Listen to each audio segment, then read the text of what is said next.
Esse episódio do DrauzioCast é um oferecimento de SBP, marca da Reckitt Hygiene Commercial. A dengue afeta a população brasileira há muitos anos. Inclusive, ela é considerada endêmica, que é quando uma doença se torna tão recorrente que as pessoas passam a conviver com ela. Em 2020, o aumento da dengue no nosso país foi tão expressivo que em um único ano chegou a 1 milhão de casos confirmados da doença. Mas por causa da situação pandêmica da Covid-19, o combate à dengue ficou em segundo plano e muitas pessoas relaxaram os cuidados de prevenção. Sem o esforço de conscientização dos agentes comunitários por conta das medidas de isolamento, o cenário ficou ainda pior. Apesar de no primeiro semestre deste ano os números de casos terem caído pela metade em relação a 2020, a preocupação continua. A suspeita de subnotificação, já que grande parte da população evitou ir aos hospitais por medo da contaminação pela Covid-19. Mesmo em queda, as taxas da doença continuam altas. Em algumas regiões do país, como o Centro-Oeste, são quase 500 casos para cada 100 mil habitantes. A situação está longe de ser controlada, ainda mais agora com o verão chegando, justamente a época em que a doença costuma se espalhar. Por isso, para falar sobre a importância da prevenção completa contra o mosquito da dengue, vamos conversar com a doutora Melissa Barreto Falcão, que é médica infectologista da Vigilância Epidemiológica da Secretaria Municipal da Saúde de Feira de Santana, na Bahia, e consultora da Sociedade Brasileira de Infectologia. É um prazer estar aqui com você, Melissa. Um prazer estar com você, Dr. Drauzio, e principalmente falar sobre um tema de tanta relevância como a dengue e as arboviroses no nosso país.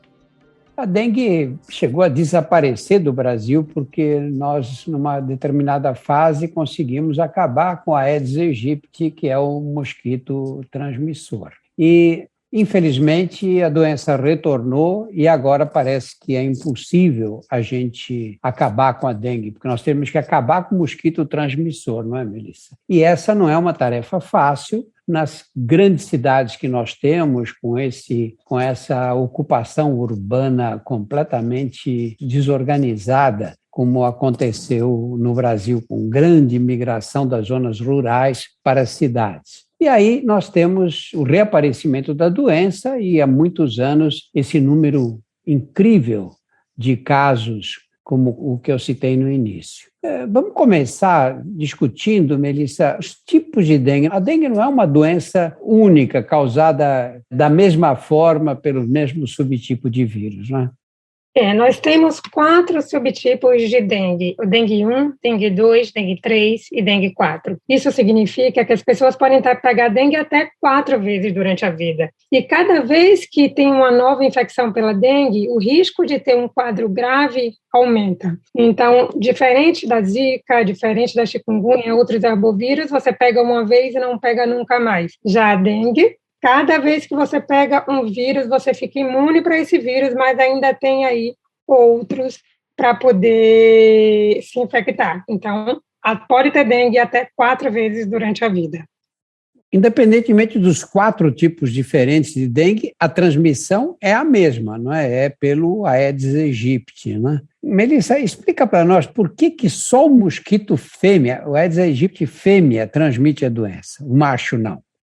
Isso, a dengue é transmitida pela picada do inseto, no caso o Aedes, e só a fêmea se alimenta com sangue. Tanto o macho como a fêmea se alimentam com a seiva da planta, e quando a fêmea copula, ela precisa do sangue humano para poder desenvolver os seus ovos. Então, cerca de 2 dias depois da cópula, ela vai sugar para poder desenvolver os seus ovos e acabar pondo, e que vai dar origem às larvas e assim por diante. Então, essa etapa de sugar o sangue é essencial para o desenvolvimento dos ovos do Aedes. E quando a fêmea não está grávida, de que ela se alimenta? ela se alimenta da mesma coisa que o homem, da seiva, de plantas, de coisas doces, de frutas. Então, ela não se alimenta do sangue humano, são as coisas mais do ambiente mesmo. E a larva se alimenta de dejetos, se alimentam de matérias orgânicas, coisas que estão diluídas na água enquanto está o seu desenvolvimento. E os adultos, as partes da planta e partes da natureza. Melissa, seguramente o mosquito é o animal mais perigoso, né? Eu fiz uma vez uma matéria no Fantástico que eu perguntava para as pessoas qual é o animal mais perigoso. Um falava é a cobra, outro dizia é a onça. Eles são mais perigoso é o mosquito, né? E é por esse capricho da natureza, né? Pelo fato da fêmea precisar de sangue humano para poder desenvolver, vamos chamar de gravidez, assim, até o final, né? E é aí que os mosquitos transmitem uma série enorme de doenças, né? E no caso da dengue, em que períodos do ano a transmissão é mais comum, Melissa? Eu aprendi muito a respeitar e a temer esse mosquito aí ao longo da minha vida como infectologista. E agora vamos começar o período do verão, que é o período do ano que tem o maior risco, a maior incidência de todas as arboviroses, todas as doenças transmitidas por mosquito, porque o mosquito gosta de água e gosta de calor. A gente aqui, como a maior parte do clima sendo tropical no país, praticamente o ano inteiro a gente pode ter a incidência e casos de dengue presente. Mas, principalmente agora no verão, que aí tem muita água depositada na rua, com o calor, o sol forte, faz com que o desenvolvimento dos mosquitos aconteça de uma maneira mais rápida. Então, acaba tendo o ambiente favorável e a temperatura que vai fazer com que esse desenvolvimento seja acelerado. Então, muitas vezes o mosquito se desenvolve até o adulto com um período menor do que se fosse num período mais frio ou outra época do ano. E cada mosquito, na verdade, tem determinados hábitos, né? Por exemplo, o mosquito da malária, transmissor da malária, costuma picar mais no final da tarde, né? E no caso do Aedes aegypti, quais são os horários preferenciais? O Aedes ele tem um hábito principalmente diurno. Ele pica mais durante o início da manhã ou o final da tarde. E essa foi uma grande preocupação. Agora, com a epidemia de Covid, muita gente ficou trabalhando dentro do seu domicílio, dentro de sua casa, em home office, e acabava se descuidando desses cuidados, principalmente no período do dia. Então, temos que usar os repelentes, usar as medidas preventivas já desde o início da manhã. Não deve deixar para a noite, quando o horário que, como principalmente o Culex, né, a muriçoca comum, pica. Mas isso não quer dizer que, por ele ser principalmente com hábitos diurnos, ele não vai picar à noite. Caso ele tenha a necessidade, não tenha se alimentado durante o dia, pode acontecer de à noite ele picar também, e sempre em alturas baixas. Então, ele costuma voar baixo até a altura da cintura. Então, principalmente nos pés, nas pernas, a gente deve ter um cuidado maior. E vamos lembrar também que ele é um mosquito que gosta de viver perto das casas, né? É aí que ele garante a sobrevivência dele, né? Não é um mosquito que se afaste muito do ambiente, né, em que ele foi gerado, né? E uma coisa que a gente insiste sempre em dizer, olha, não deixe pneu no quintal juntando água, garrafas vazias com água, o vasinho de planta acumulando água no pratinho. Acho que todo mundo já ouviu falar nisso, né, Melissa? E, no entanto, é difícil as pessoas tomarem esses cuidados necessários. A que você atribui essa falta de consciência, vamos dizer assim? Eu acho que é mais uma falta de memória da população brasileira. A gente se preocupa muito com a coisa enquanto ela está ativa. Então, acontece epidemias de dengue, epidemia de chikungunya, todo mundo procura se preocupar mais. Você vê a quantidade de repelente que vende nas farmácias aumenta quando tem as epidemias, os casos de morte, quando aconteceu com a Zika. E com o passar do tempo, as pessoas vão esquecendo. Isso não deve acontecer. O mosquito e essas doenças transmitidas por ele estão presentes em todos os estados do país. Não temos locais e que não tenha doenças associadas ao Aedes, e os cuidados têm que ser mantidos em todos os períodos do ano. E o combate principal tem que ser o mosquito. A gente conseguindo combater o Aedes, a gente combate todas as doenças transmitidas por ele. Então, isso vai não só do cuidado pessoal, como do cuidado coletivo. Quando a gente cuida da nossa própria casa, a gente está cuidando também de toda a nossa vizinhança e da comunidade próxima. Então, pelo menos uma vez na semana, a gente sabe que tem que vistoriar a nossa casa, olhar os vasos de planta, colocar terra nos vasinhos de planta, olhar a caixa d'água se está fechada, a calha de água, o reservatório do ar-condicionado, da geladeira, e isso uma vez na semana, porque a gente vai impedir que o mosquito se torne adulto. É uma média de 10 dias o ciclo de vida do mosquito. Então, a gente conseguindo limpar esses ambientes antes disso, a gente consegue evitar que ele se torne adulto e que vá proliferar e causar doença aí em muitas pessoas. Vamos lembrar que a fêmea bota esses ovos e os ovos aderem firmemente à superfície. Então, você deixou um pneu no quintal, ele teve água dentro, ela botou os ovos e esses ovos ficam grudados no pneu, mesmo que a água seque. E pode sobreviver muito tempo, não é? Podem esperar a chuva do verão seguinte para eclodir as larvas. Quantos ovos uma fêmea é capaz de colocar ao longo da vida, Melissa? Uma única fêmea que vive em média 30 dias, ela consegue botar até 1.500 ovos durante a vida. Então, a gente imagina uma fêmea dessa que está no nosso domicílio, elas ficam, né, no nosso ambiente de casa, colocar até 1.500 ovos. Então, são 1.500 aedes dentro de casa para a gente poder combater. Então, se a gente consegue combater isso antes do mosquito ficar adulto, é muito mais fácil. Então, depois que, como você falou aí muito bem, depois que ele coloca o ovo no seu ambiente com água, normalmente na bordinha, mesmo que a gente tire aquela água, se a gente não passar uma bucha para poder tirar aquele ovo que está ressecado e aderido na superfície, daqui a um ano, se a gente colocar uma água naquele mesmo ambiente, ou chover e molhar, o vírus rapidamente se hidrata e vai continuar a sua fase evolutiva. Então, até 450 dias, mais de um ano, ele pode ficar lá paradinho, aguardando a oportunidade de se desenvolver. Quer dizer, se você tem 4 fêmeas que botam esses ovos numa determinada superfície. Estou usando o exemplo do pneu, mas pode ser qualquer outro. Quer dizer que essas 4 fêmeas vão botar no total 6.000 ovos, que poderão formar 6.000, um verdadeiro enxame de mosquitos, né?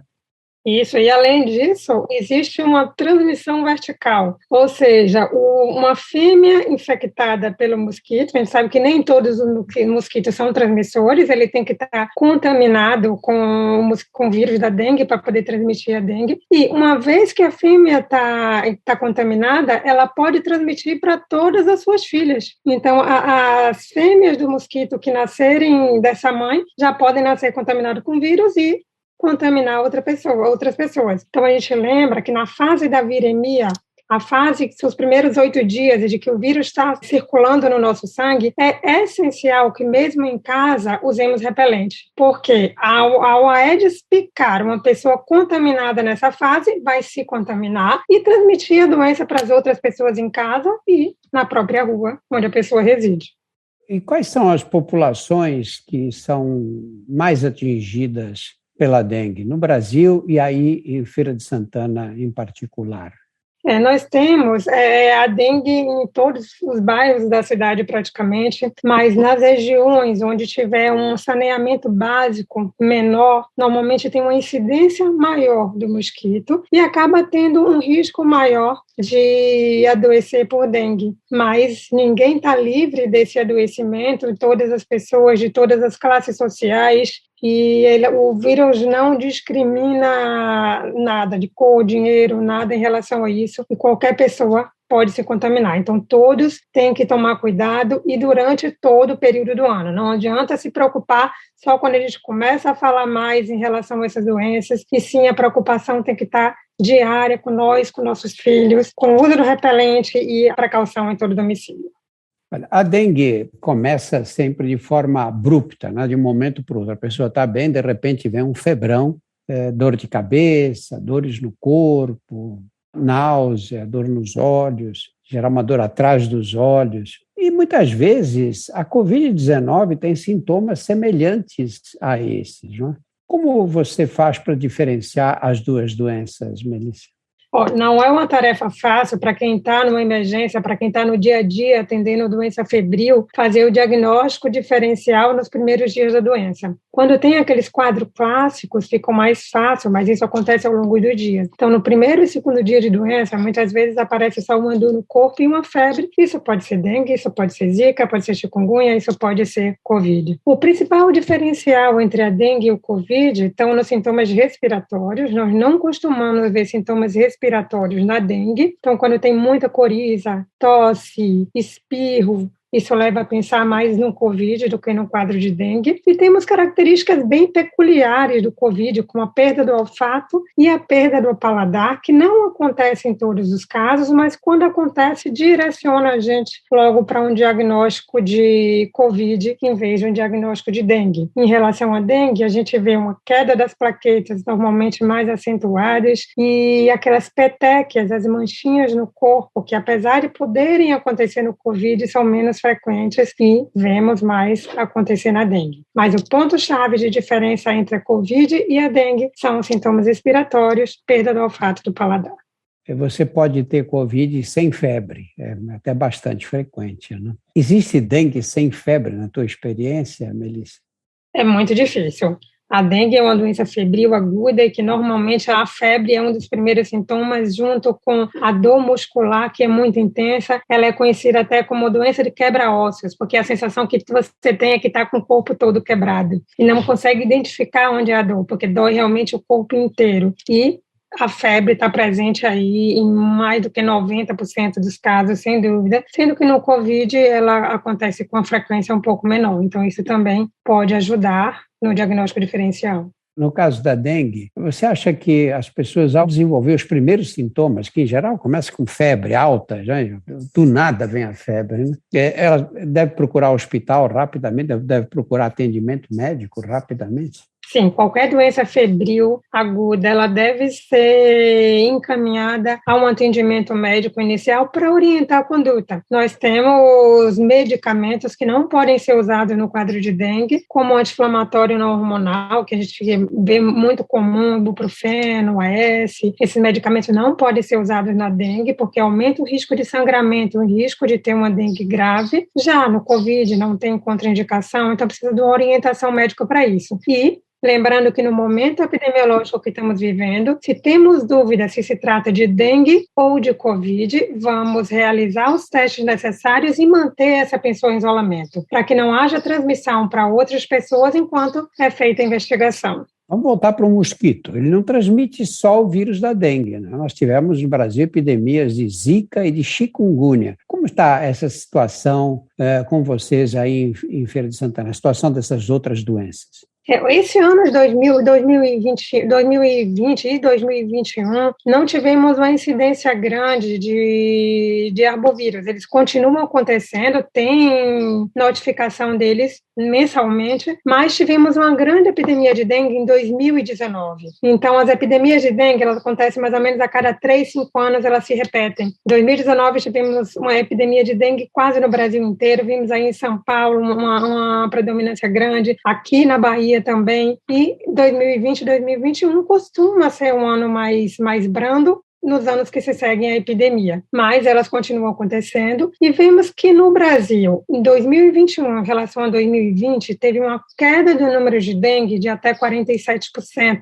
Mas, já chikungunya, houve um incremento de quase 30%. E começamos a ver epidemias de dengue em cidades de São Paulo, que a gente não tinha visto até hoje. Então, o litoral sul de São Paulo, Santos, houveram epidemias. Isso preocupa muito, porque a chikungunya, com a taxa de ataque alta que tem, chegar no centro da cidade, de São Paulo, na capital, vai ter uma incidência de problemas aí para a saúde pública e para a saúde individual de cada um muito grande. A zika também, ela não tem uma incidência alta, mas ela continua acontecendo. Então, vamos lembrar a todas as gestantes que continuem usando o repelente, tanto ela como os maridos, porque ficou, comprovada a transmissão sexual da zika. Então, as arboviroses estão acontecendo e os cuidados precisam ser contínuos. Olha, nós temos um problema sério aí, né? Porque eu posso cuidar do meu quintal, da minha casa, tomar todas as precauções, mas o vizinho pode não ser tão rigoroso.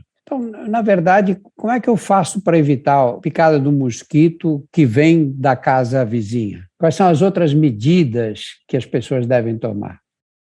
Um mosquito, ele pode se deslocar até 1 quilômetro, mas isso não é o mais frequente. O comum de deslocamento dele é até 200 metros, mas isso alcança, né, uma grande parte da vizinhança. Então, muitas vezes recebemos reclamações, ligações de pessoas denunciando piscinas de casas abandonadas na sua rua, que acaba levando a casa de arbovírus para toda a comunidade, todas as pessoas que vivem naquela localidade. Então, as pessoas, além de olhar o seu próprio domicílio e o seu local de trabalho, tem que estar atento também à vizinhança.